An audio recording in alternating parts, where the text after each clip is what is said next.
سے بھی نجات دیتا ہے. صلوات پڑھی محمد والے.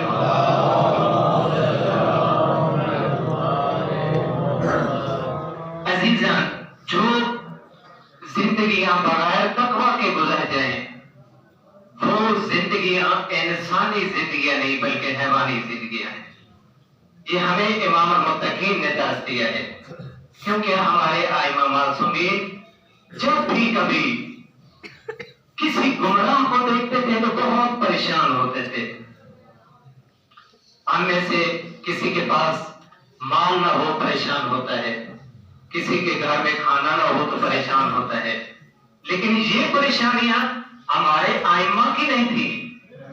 ہمارے ائمہ جب بھی کسی کو گمراہ دیکھتے تھے، ذلت میں دیکھتے تھے، نافرمانی خدا میں دیکھتے تھے، معصیت خدا کرتے ہوئے دیکھتے تھے، تو ہمارے ائمہ پریشان ہو جاتے تھے.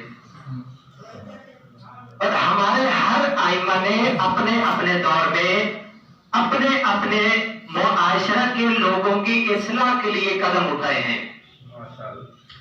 امام موسیٰ کاظم علیہ السلام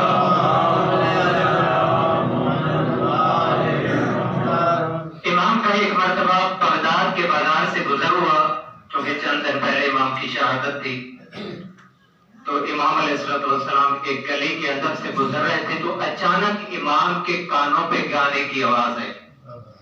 ابھی امام آگے نہیں گئے بلکہ رک گئے اور اس گھر کی قریب باہر آئیے. امام فرماتے ہیں یہ کس کا گھر ہے؟ اس نے کہا کیا؟ امام نے دوسرا سوال کیا، کیا فرماتے ہیں یہ کسی آزاد کا گھر ہے یا غلام کا گھر ہے؟ وہ کہتی ہے مولا آپ خود دیکھ رہے ہیں کہ رقص گانوں کی آواز آ رہی، اتنا بڑا محل ہے، یہ کسی آزاد کا ہی ہو سکتا ہے، غلام کا تو نہیں ہو سکتا. اب امام علیہ السلام نے ایک جملہ فرمایا ہاں واقعی یہ کسی آزاد کا گھر ہے. اگر یہ غلام ہوتا یعنی اگر یہ عبد ہوتا تو کبھی اس کے گھر سے گانوں کی آواز. اب یہ عورت واپس پلٹ کر گئی تو گھر کے حاکم نے پوچھا، یعنی بشرافی نے پوچھا اتنی دیر کیوں ہو گئی؟ اس نے کہا میں باہر گئی ہوں تو ایک عظیم شخصیت تھے، انہوں نے مجھ سے ایسے سوال کیا ہے اور میں نے جواب دیا ہے. اور پھر انہوں نے ایک جملہ کہا ہے کہ اگر یہ آزاد ہوتا، اگر یہ کیا ہوتا، غلام ہوتا، عبد ہوتا تو اس کے گھر سے گانوں کی آواز نہ آتی. یقین کیجیے اس مرد مومن کے اندر اس جملے نے ایک بہت بڑا انقلاب برپا کر دیا. کہتے ہیں میں تو سمجھتا ہوں یہ ہمارے امام موسیٰ کاظم علیہ السلام تھے اور واقعی وہی یہ جملہ کہہ سکتے ہیں. اب یہ دوڑا، پاؤں میں جوتا نہیں پہنا، سر پہ کپڑا نہیں پہنا، جلدی سے دوڑا اور ذہن میں یہی خیال کرتے ہوئے کہ میرے آقا اور میرے مولا نے کہا ہے اگر یہ عبد ہوتا، غلام ہوتا تو یہ کبھی اس کے گھر سے گانوں کی آواز نہ آتی.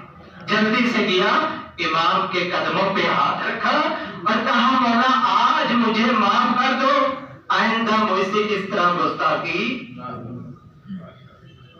اور روایات کے اندر ہے جب تک یہ زندہ رہا پاؤں میں جوتا نہیں پہنا.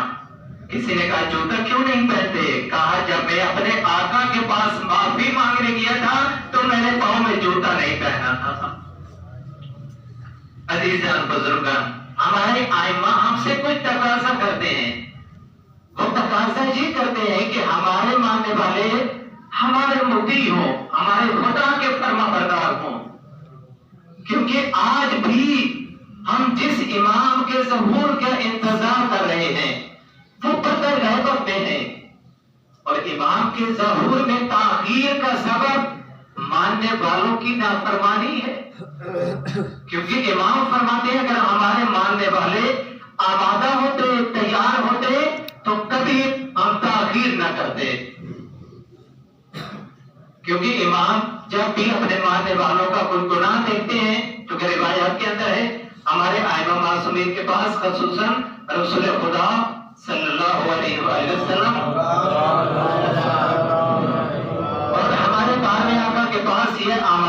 مانگتے ہیں، جب ہمارے اعمال اچھے دیکھے تو ہمارے لیے دعا کرتے ہیں، اور جب ہمارے اعمال برے ہوں تو پھر پھوٹ پڑتے ہیں، گریہ کرتے ہیں، ہماری ہدایت کے لیے دعا کرتے ہیں۔ عزیزاں